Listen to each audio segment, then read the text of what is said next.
प्रदेश कांग्रेस सचिव राकेश सिंह यादव ने एक बार फिर एमपीसीए पर सवालिया निशान लगाए हैं। उन्होंने पत्रकार वार्ता में एमपीसीए कमेटी पर गंभीर आरोप लगाए और जांच की मांग की है। मध्य प्रदेश कांग्रेस कमेटी के सचिव राकेश सिंह यादव ने एक बार फिर पत्रकार वार्ता करते हुए कहा कि मध्य प्रदेश क्रिकेट एसोसिएशन भ्रष्टाचार लगातार जारी है।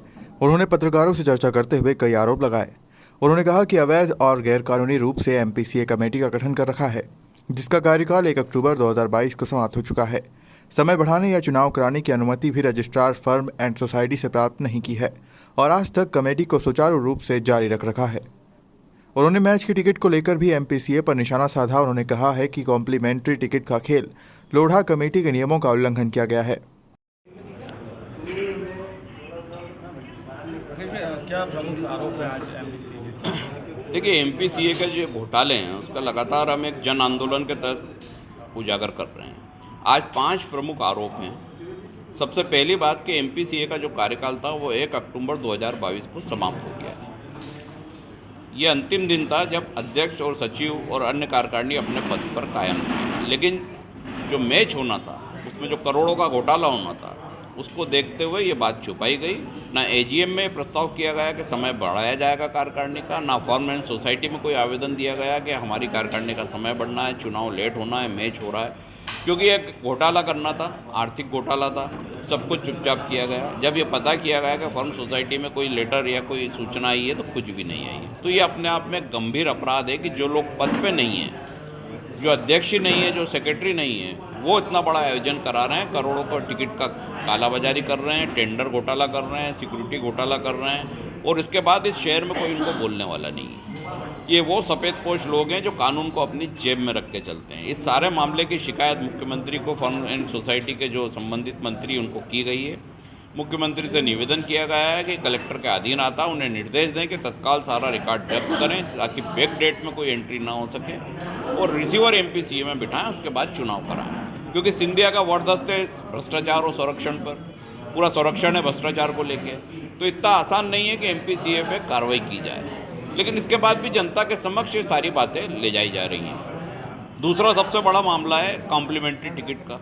लोधा कमेटी की साफ तौर पर रिपोर्ट है, आदेश है कि स्टेडियम की जो क्षमता रहती है उसका 10% ticket, complimentary ticket free pass दिए जाएंगे। इस पूरे मैच में 10% टिकट होते हैं 2750, लेकिन रोहित पंडित और उनकी टीम ने 14,000 कॉम्प्लीमेंट्री टिकट देना बताया है।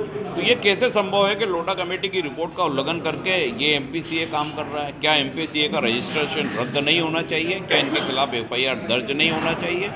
साफ तौर पे स्पष्ट है कि 14,000 टिकट जो कॉम्प्लीमेंट्री दिखाए गए वो ब्लैक में बेचे गए। उसका पैसा सीधा इनकी सबकी जेब में गया है। उसका जीएसटी ये हजम कर गए, मनोरंजन कर नगर निगम का 20% हजम कर गए, और उसका शासकीय कर खाने के बाद जनता को लूटा गया। तो इस सारे मामले को लेके भी विभिन्न एजेंसियों को सब साक्ष्य सहित, सबूत सहित शिकायत की गई है। तीसरा सबसे बड़ा मामला है कोविड में सहायता के नाम पर एम्पायर को 25-25 हज़ार रुपये दिए गए, जबकि एमपीसीए को प्रतिवर्ष बीसीसीआई से क्रिकेट के उत्थान के लिए 25 करोड़ के लगभग फंड प्राप्त होता है। अब ये 25 करोड़ कहाँ जाते हैं, ये एक बहुत बड़ा विषय है, ये अगली प्रेस कॉन्फ्रेंस में बताया जाएगा। लेकिन उस 25 करोड़ के फंड में से जो एम्पायर को सहायता दी वो 25-25 हज़ार रुपये की थी कोविड के नाम पर। खूब तालियां बटोरी, लेकिन बाद में पता चलता है कि अकाउंट से 2.5 लाख रुपये निकाले गए उन्होंने एम्पायरों के नाम, और वो रोहित पंडित एंड कंपनी हजम कर गई। तो ये भी अपने आप में एक आर्थिक अपराध है।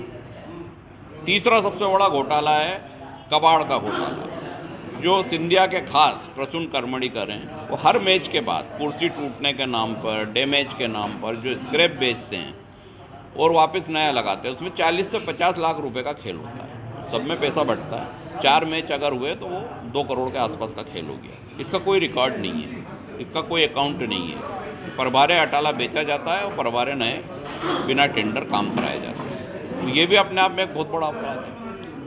अगला जो मामला है कि यहाँ के जो आईटीसी चेयरमैन है कैलाश विजयवर्गीय, सिंधिया उनको बताते हैं कि वो उनके भाई हैं, बहुत खास हैं, मंच पे सामने बैठे रहते हैं, हाथ पकड़ के मंच पे ले जाते हैं। कांग्रेस से तो धोखा किया ही है, लेकिन अब बीजेपी से धोखा कर रहे हैं। 4 बार उन्होंने आवेदन दिया एमपीसीए में कि उनको आजीवन सदस्य बनाया जाए। चारों बार सिंधिया ने एजीएम में वो आवेदन निरस्त कर दिया। ऐसा क्यों?